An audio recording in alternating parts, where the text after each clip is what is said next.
Rhoma Irama akhirnya angkat bicara soal video viral yang memperlihatkan dia tampil dalam acara sunatan di Desa Cibunian, Pamijahan, Kabupaten Bogor, Jawa Barat, Minggu 28 Juni 2020. Padahal sebelumnya, Rhoma Irama telah menyepakati untuk tidak tampil dalam gelaran acara tersebut lantaran terbentur dengan adanya PSBB. Belum lagi, Bupati Bogor Ade Yasin juga telah memberikan larangan agar Rhoma Irama dan Soneta untuk tidak tampil dalam acara tersebut. Sebab, menurut Ade, Kabupaten Bogor masih menerapkan PSBB proporsional. Kemudian hal itu pun didengar oleh Rhoma Irama dengan mengumumkan pembatalan konsernya dengan Soneta via Instagram.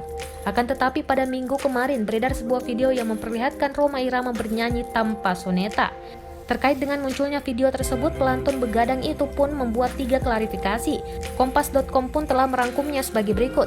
1. Datang sebagai tamu undangan. Rhoma Irama mengatakan bahwa dia hanya datang untuk memenuhi undangan saja dan tak lebih. Bahkan pria berjuluk Raja Dangdut itu tak membawa Soneta grup musiknya.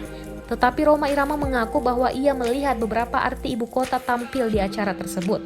2. Diminta tausiah dan menyanyi. Kemudian Rhoma Irama mengaku diminta oleh tuan rumah untuk memberikan tausiah singkat. Akhirnya Rhoma Irama pun mengiyakan permintaan dari tuan rumah. Setelah tausiah, Rhoma Irama diminta untuk bernyanyi oleh masyarakat. Walhasil ia mengabulkan permintaan tersebut dan menyumbang sekitar 3 lagu. Meski demikian, Rhoma Irama menyebut bahwa penampilannya hanya sebuah spontanitas. 3. Dijaga ketat oleh petugas keamanan. Rhoma Irama mengaku sudah menerapkan prosedur pencegahan virus corona saat berada di lokasi acara. Bahkan, Rhoma Irama juga menyebut didampingi oleh aparat keamanan.